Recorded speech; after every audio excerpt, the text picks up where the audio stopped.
Hey guys, welcome back. Today it's going to be a very different video than my normal Boom Beach video. I'm going to be going in as much depth as I can on some Boom Beach villains from the art of Supercell. So this book was sent to me as a gift from Supercell themselves as a 10-year anniversary of Supercell.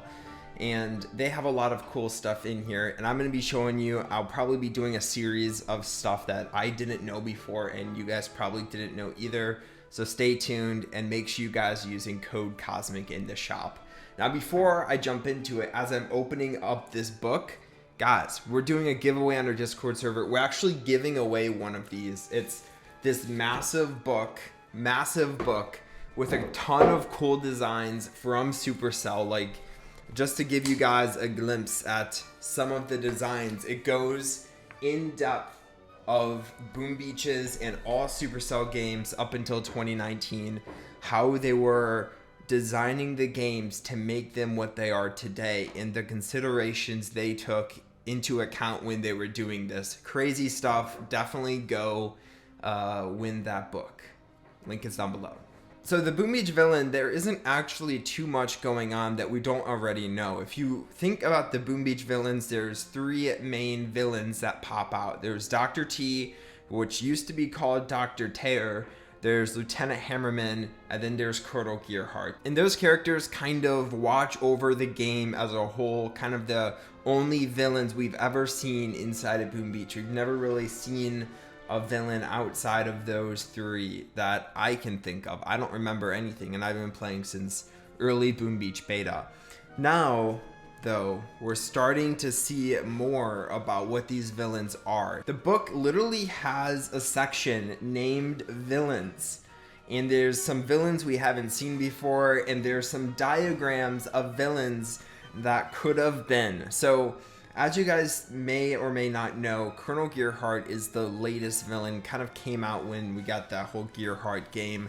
Lieutenant Hammerman has kind of always been there, but more notably from Imitation Game and Defending Hammerman, and Dr. T has been there pretty much since the very beginning. So before I jump into the new villains, I want to give some background on the current villains. So Lieutenant Hammerman is a lonely guy who seeks to be accepted. That's the words they use, which I think that's super cool because that kind of ties in all of his different videos. We have these animations of him singing in the bathtub, and that kind of ties in all of this, that his main goal is to be accepted, but deep down he is just a lonely guy. That's interesting. That's really interesting. Let's move on to Dr. T now. Dr. T, it says his self-confidence is unshakable even though he's constantly losing. Yeah, I mean, has to live with himself in the game as people destroy him every single week. And this kind of brings us into the first main character that we never saw, and this is probably the most developed villain that I can see in this book emerge, and his name was Commander Kalt.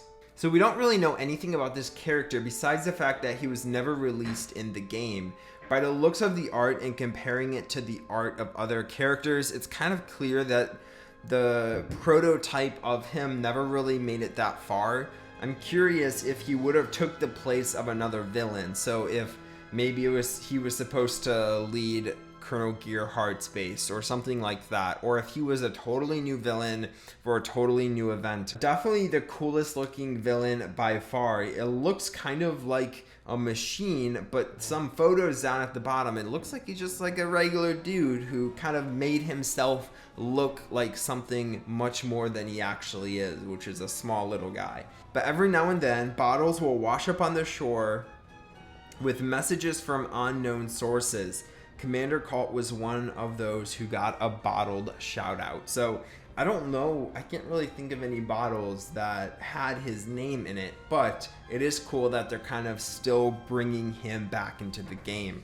Now I'm going to go back a little bit because there's a number of villains that have different prototypes, different looks, and I want to go over them because I think that I don't want to shoot Boom Beach in the dirt, but some of the prototypes, design prototypes of these villains the ones that are currently in the game look way better than what they actually decided on. And I don't know their consideration behind that, but I mean, some of these look really, really cool, and I want to show you guys. So right off the bat, Colonel Gearheart. So Colonel Gearheart, as you know, is this red figure, and the prototype of her actually had a bunch of different masks on.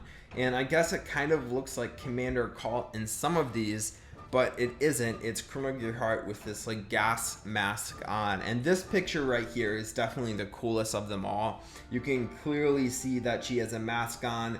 It's pretty developed, so that idea of her wearing a mask probably made it pretty far. I think they probably wanted someone that people could see the face of. I don't know.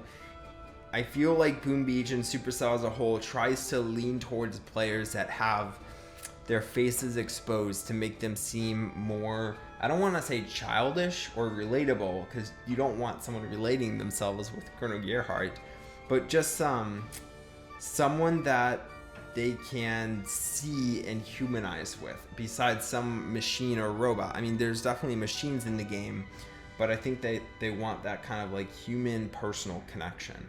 I don't know the true reason. That's kind of what I'm thinking. Okay, we have a few other characters that I would assume probably are replacements for current game characters. Obviously, the design of these never made it very far, but we see General Brim, two different genders. One is a girl, one is a guy. They obviously didn't make it very far. They didn't know which one they wanted to go with. And then Dr. Browning, which I think is kind of, is probably between him and Dr. T, if I'm being honest. They're both kind of smaller looking guys with larger heads. Of course, we've looked at Kalt. Dr. T had a bunch of different prototypes between, I mean, yeah, you can even see here that the first drawing of Dr. T, Dr. Browning, was this like creepy little guy. And I'm very glad they went with Dr. T after that. So, I mean, there's a bunch of cool stuff here, guys, as villains. Bunch of cool looking designs. I really wish Colonel Gearheart had a gas mask, but of course, I'm sure Boom Beach had a good reasoning behind not going with that approach. But that's the end of all the villains. So I hope you enjoyed this video of me showing you guys villains that have never been released. Remember, you can join our Discord server, use code COSMIC, verify yourself, and then you can win one of these books, which literally has stuff like this for probably like 100 pages of all Supercell games. So if you're just a big Supercell fan, definitely do that. Big thanks to Jimmy for giving up his copy for some of you guys. Also, we have other Boom Beach and Supercell giveaways on our Discord server coming soon. So I hope you enjoyed. Drop a like if you did, and I'll talk to you guys next time. Bye.